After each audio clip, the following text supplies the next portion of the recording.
All right, what's up, everybody, and welcome to another episode of Mastering the Pokeverse. Don't forget to subscribe and leave a comment on the video if you have any questions for us. All right, let's jump right in, Steven. All right, so today we're going to be talking about the highs and lows of Pokemon and the market with collecting and different aspects of it. So, one of the first things we want to talk about is the troubles of Pokemon collecting today. A lot of you who have been collecting for years, or even if you just got into it, you'll see Like me. that when you go to the store, a lot of times everything's sold out. Everyone's rushing to the store. Scalpers go even a couple of days before because they know the schedules and they buy everything up. And that really is tough for people who actually want to collect and enjoy the hobby. Um, so, how exactly can you get past that? One of the best things I do is pre ordering. Okay. I'm actually part of a big group called Rare Candy that I actually mentioned in the first video, and they run deals all the time on pre-ordering. Like there's a new set coming out at the end of May 24th, I believe. Yeah, I know There's you've tons of added deals. you've added me to the rare candy, but I haven't really been a part of it yet. Cause like I just started collecting.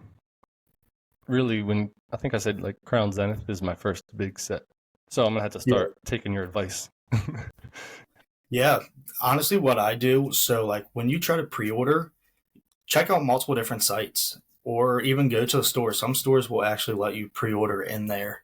But yeah, just look and see what the prices are. Sometimes I order a little bit from, from Best Buy, from GameStop, from Rare Candy. I kind of get stuff all over.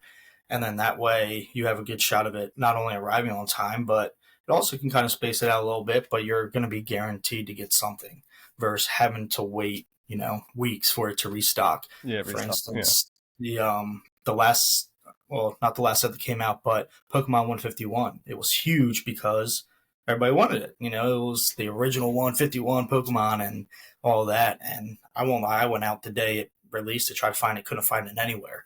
Mm. Luckily, I had pre-ordered some, and it was going to take a couple days to get there, which was fine. But I figured I'd test my luck, and my wife drove me and my friend around, and we looked probably 4 or 5 different stores, and nothing. So yeah, first tip is check sites to pre-order. Yeah, and going on that, I'm gonna let Steven talk most of the day because I'm pretty new into the collect not the collecting, but the ups and downs of the Pokemon market.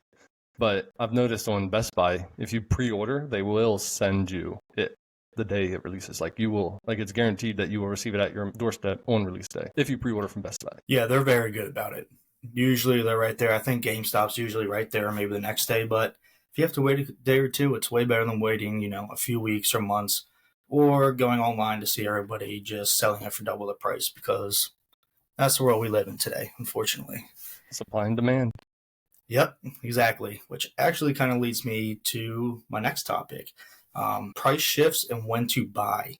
So, right now, if everybody, people know about the alternate arts. So you have the Giratina alt art from Lost Origin. You have the Lugia alternate art from Silver Tempest. You have, One of your favorite cards, yes, new which I cards, I should still say. need in my collection.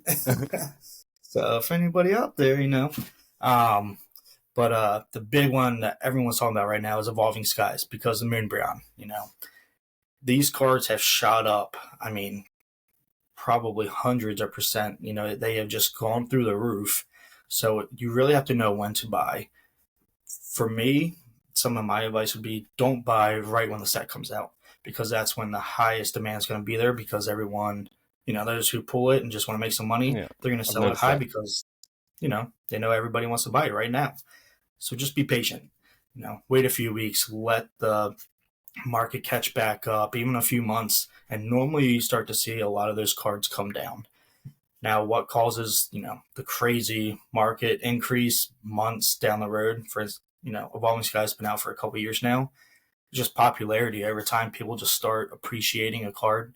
The Moonbreon, everyone just really wants that card, and now even the other Moonbreon or Umbreon that's been he's sitting on the stairs, kind of looking down, and Pokerev actually mentioned him in a video, Yes. and that card went through the roof the next day. And that poor guy, because he apologized and everything else, I and watched that video. his He was fault. upset.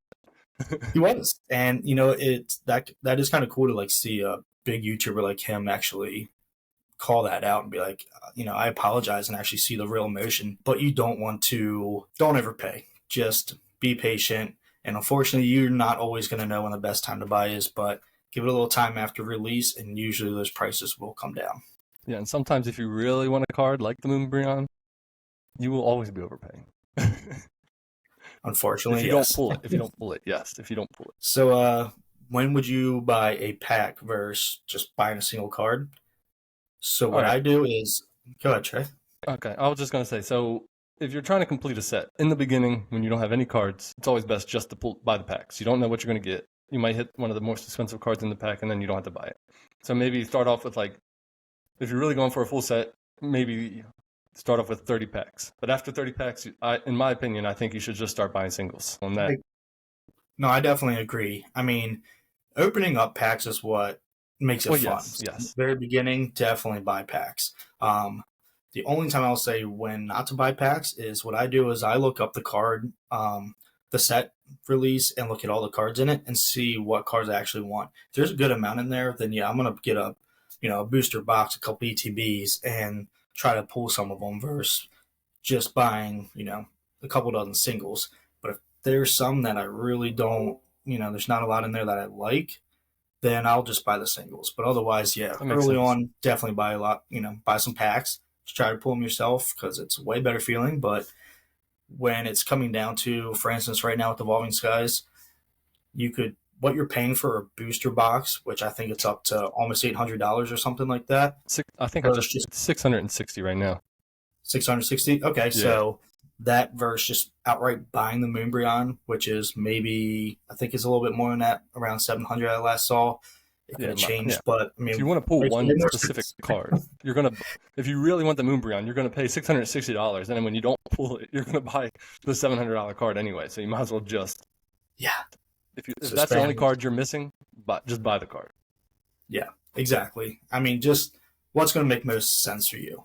And that's kind of what it comes down to. So, all right. So, before we started recording, you had mentioned that you don't really sell a lot of cards, but you have quite a bit of bulk.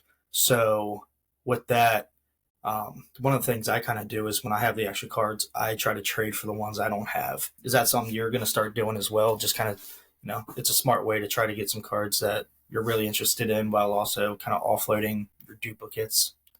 Yeah. So I actually just bought this League Battle deck to start going to like shows and stuff, and actually tournaments and battling. So I'm gonna bring. Most people make a trade binder of cards they have doubles of or cards they don't want, so that we don't get confused. You have a trade binder, correct?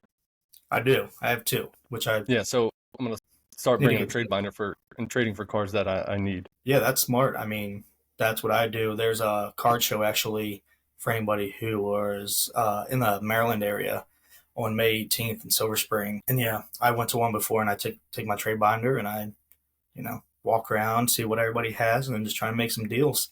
Because it's also a good way to not have to pay, let's say hundreds of dollars for a chase card. You can trade some towards it, and it makes it a lot better. And it's a way if you already have doubles and stuff, it makes a lot of sense. Or a card you don't like, you're like, okay, this alt art's going for a lot of money, but I don't particularly like it. Go ahead and trade it away with somebody who really wants it. Yeah, exactly. Now, everybody has different tastes. Like, for instance, everybody loves Charizard. So do I, but there are certain Charizard cards, I can say I would rather trade for something else. For instance, like the Lugia alt art, or I'm really big into the shiny cards from Neo Destiny. So I wouldn't mind trading for something, from Neo Destiny. It just depends what you're into and what you like the most. I mean, everyone's going to be. So grading is a very interesting topic. A lot of people grade cards through, you have PSA, you have Beckett, you have CGC. There's a couple others that just recently came out. And a lot of people grade cards because the card value increases quite a bit, if you get that PSA 10. Yeah. So if they're looking to sell, a lot of people, and they have a, pristine condition card, they'll try to grade it. And what do I mean by pristine?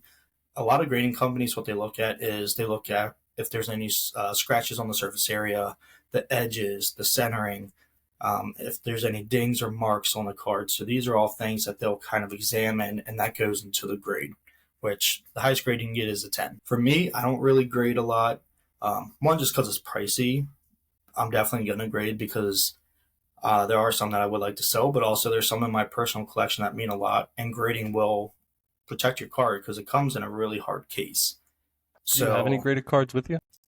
I do actually, and this is one I just pulled out of a mystery box. But Oh, look at so, you for right there. And instance, just happen to be similar. So yeah, but as you can see, like it has this hard pull plastic it up a little around bit. it, Yeah, there you go. and so it's secure. So there's binders that you can actually put your graded cards in. You can put them up on your display. Like I have a bunch of cards behind me. Not that you can see some of them too clearly, but there's stands you can put them on. So grading is also a good way to protect your cards, but it depends if you want to spend the money just to know what they are in your personal collection, or if you want to actually sell them. And if you're going to sell them, definitely make sure that it's worth it, because some cards, they're a $2 card, you get a PSA 10, it goes up to $40, but the grading cost ends up being like 20. Your profit isn't really there. And So it that's also only if it's a 10. only It if might it's not. yeah, that's the risk. So it's just like opening packs. It's a gamble and it's a risk, and you're going to spend some money. So Yeah, you could you think just have it's to a PSA 10. Sorry, Steven. You could think it's a PSA 10 and it's ends up being a 9 just because the grader. They're graded by people. So if it's not a person, if it's a person, but they don't really like, okay, they think it's a little bit off center. Oh, it's a 9. So yeah, I've seen it happen. I've seen people submit their cards again and get better grades, even get worse grades. So it's all a gamble. It's really up to what you want to do, and if the profit's there, does it make sense? Are you actually going to make a good bit of money off this card if it grades a 10? A lot of vintage cards, even if they grade 9s, they're worth a lot. So you want to make sure that it's actually worth it by the time you pay it off. yeah, I'm gonna look up Moonbryon. Yeah, so it looks like based on eBay solds. You should always look at solds. Don't look at for sale, because some people just like to price their cards crazy. So it looks like so you could buy a Moonbryon $700 raw, and if you want to get a PSA 10, if you get a PSA 10, it's about $1,300 to sell. So it almost doubles the value of the card, and that's an expensive card. So Yeah, that's when it would make sense, because grading it, and something I did not mention earlier is with a lot of these grading companies, depending on what your declared value is, so what you think the card is going to grade as, kind of depends on how much you're going to end up having to pay for that card to get graded. So with Moonbryon, you're looking at it and you're like, this could get a 10, so the value is going to be about 1,300-1,400. It will increase the amount you have to pay to get it graded, but at the end of the day, you're almost doubling the cost of the card. So then that instance is definitely worth it to me. It's just the ones that are only going to go up by like $5 or $6. It's like, is yeah, the time because you're and paying effort. more than that. Yeah, you're paying more than that. You got to ship it. You got to pay for shipping, Yep. and then you got to pay for the grading as well. And one of the last topics we want to cover is talking about, just the market and not overpaying and things like that. Is I use a site called TCG Player. So Yes, TCG that's what I Player, just looked up. yeah, for the Moonbryon. Yes. Yeah, so TCG Player is great. So if you don't know what it is, it's a site that it will show you the market, what the market price is. You can filter it by first edition, hollow, unlimited, condition, and it's great because then you can actually see what's the average that people are paying. On there, you'll even find some people that will, the market's 40 and they're listing their card for 70, but it's great because then you can just go below the card and you see the little graph, and you can see where the sales are at for a near mint card. Yeah, and you can see the historical average, which is great. Exactly. It's going down or up. What's the trend? And that's another good way to kind of tie back into the first topic we were talking about, when to buy these cards. You can look at that because it will literally kind of give you this trend analysis of, is prices starting to go up? If it is, maybe just go ahead and buy the card. Or if it's going down, maybe give it a few days and see what's going on.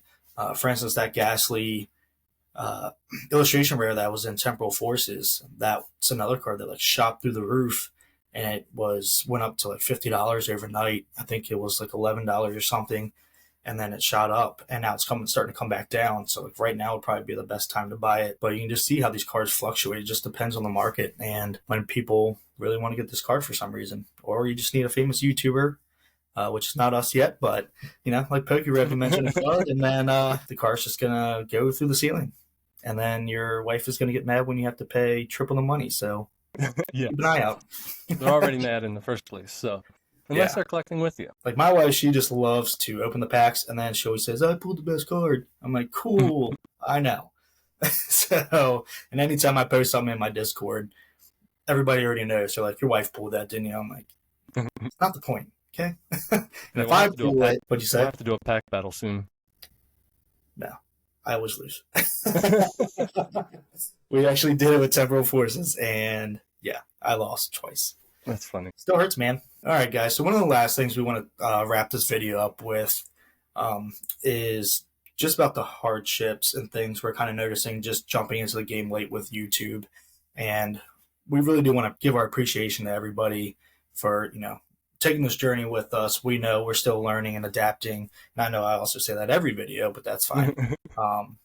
But there are a lot of things and obstacles that people don't realize when you actually start this. For instance, you have to have the money. You have to kind of know what you're doing with editing. You have to pay for, the software to edit these videos or publish them if you really want to do this crazy job. And one of the things we talked about in the very first video is we really want to make this different. We want to make it fun. We don't want to make it look like such a production. We kind of like that it's, almost looks like a real life conversation because it is. But we also want to have a lot of fun with it. Like, for instance, the card show, I'm going to get some cool footage of that. And, also just having real life responsibilities. So it's tough getting started late in this game. What are your thoughts on all that, Trey? Yeah, so what we're really learning is probably from our first few videos, you can tell. Our editing skills are not quite up to par. But I'm hoping that as the learning curve kind of turns in our direction, we'll really start editing these videos how we want them to be viewed. Thumbnails and all that stuff, that's kind of stuff you don't really take into consideration. A good mic, you can see my mic right here, that really affects the audio of your videos. Just things that you don't think that you would need, but you do. Like a good camera and lighting. A good camera, good lighting. Which at least lighting. now I have a way better camera. Yeah. So still needs work on the lighting a little bit. yeah, we'll get there. What I say, Trey, money's a resource and Yes. limited. Every video will get a little bit better, hopefully. But hey, that just kind of ties into what we're doing with this channel and the name anyway. It's Mastering the Pokeverse. It's, you take small steps to become the Pokemon champion. That's exactly what we're doing with this channel and learning. So what did it take Ash, like 20 years at 10 years old? All right, well, to become a Pokemon master? So we got time. Viewers in there, Yeah. All right. Well, with that, Steven, do you want to close us out? Yeah. So we want to thank everybody for joining us for another week and becoming one step closer to becoming a Pokemaster. And we'll see you next time. All right. See ya.